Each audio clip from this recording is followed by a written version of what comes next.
Welcoming guys to my NBA Game 4 recap. Going into this game, this was the Pacers' second game at home. Going into the last game, the Pacers were two leading in the NBA Finals 2-1. They had a 2-1 lead going into this. So then, obviously, the Thunder had to bounce back, especially they're on the road now, and um, again their backs against the wall a bit, and they had to really come out here and then really show out. But I'm wanting to talk about first. During the game there was like this weird foul that the ref gave. Again, I don't know. For me, I remember when I was growing up as a kid, and the NBA. Yeah, okay, the NBA gave a lot of um, fouls away and stuff, obviously, but the refs weren't so soft, and especially the players weren't so soft. Like when I was growing up with Shaquille O'Neal and badass players. In today's NBA, it's just so soft. Like the fouls are so easy. There's really again no story to really the Thunder and the Pacers. It's just like yeah, this team hasn't played again. To me, I don't know. The series to me doesn't really have like a big story towards this between the Thunder and the Pacers. Like again last year, with the Celtics, like again they was going for their 18th championship, their 18th title that they was going to win. So again, there's a bit of story to that. The most championship that an NBA team is, like 18 championships.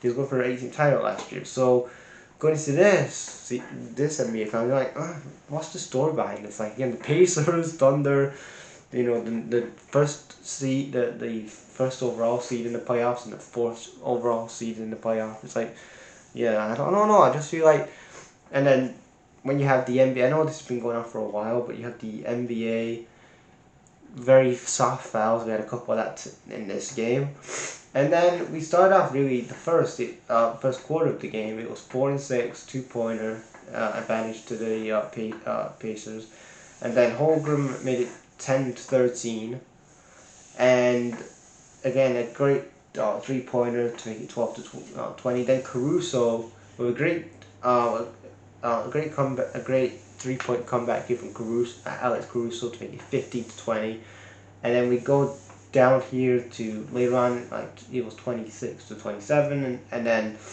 McConnell makes it 32-35 to end the first, 32-35, and 34-35 to end the first quarter, and going into the second quarter of the game before halftime. Um, um, the the Pacers take the lead 34-38, then 30-40, then Thunder bring it back to 40-40. Then we had a flag foul, whatever, you know.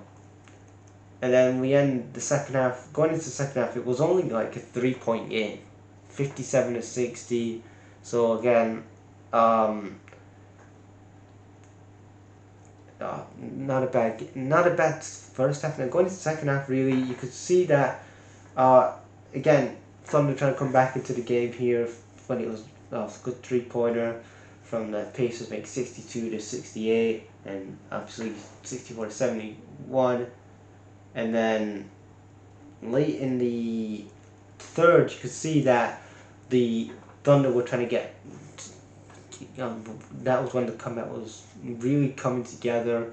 An 8-point lead, an 8-point gap was the only thing that was to end the third. It was an 8-point gap between Thunder who had 80 points and Pacers had 87, and then going to the last quarter, the fourth quarter of the game, you had the, a great Miles Turner. Miles Turner had a great game as well. He had a good game as well. Like he put up 10 points, and especially in the fourth quarter, he had 10 points. You had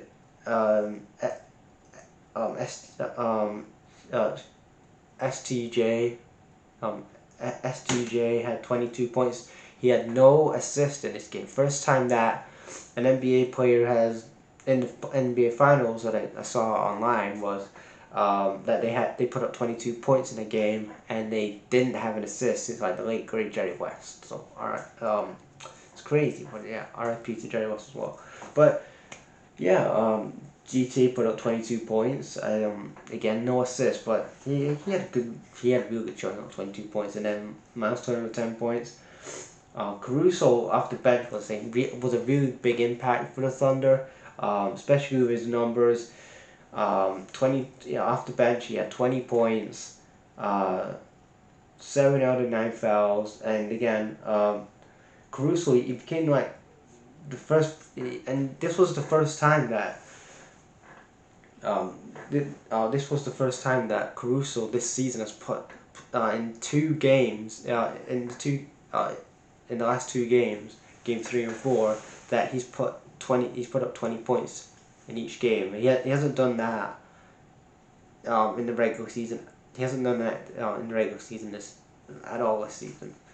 But again, especially when he's come off the bench, he was a big impact for the Thunder, and that was what led to the comeback. Yeah, him putting up again. He was good in the last game as well. Cruz was great in the last game again, both games from game 3 and 4. Cruz has been really impressive, putting up 40 points between both of the games.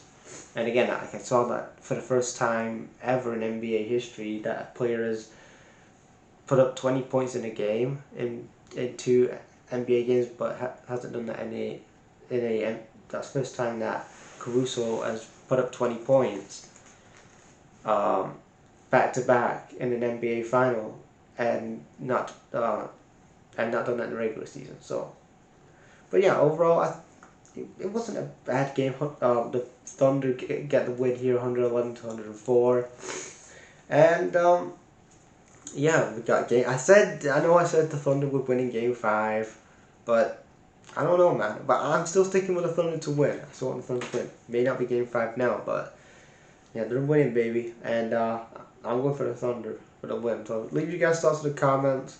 And I'll be back the next game 5's Monday. So I'll probably have that out by Tuesday. I'll have it out Tuesday, guys. So yeah, thanks for watching, guys. Again, yeah, something I don't say this after, but again, thanks for subscribing and keep supporting the channel, like and comment, promote the channel if you can, and just subscribe, man. If you're subscribing, comment down in those comments, and yeah, I'll be back Tuesday for game 5, baby.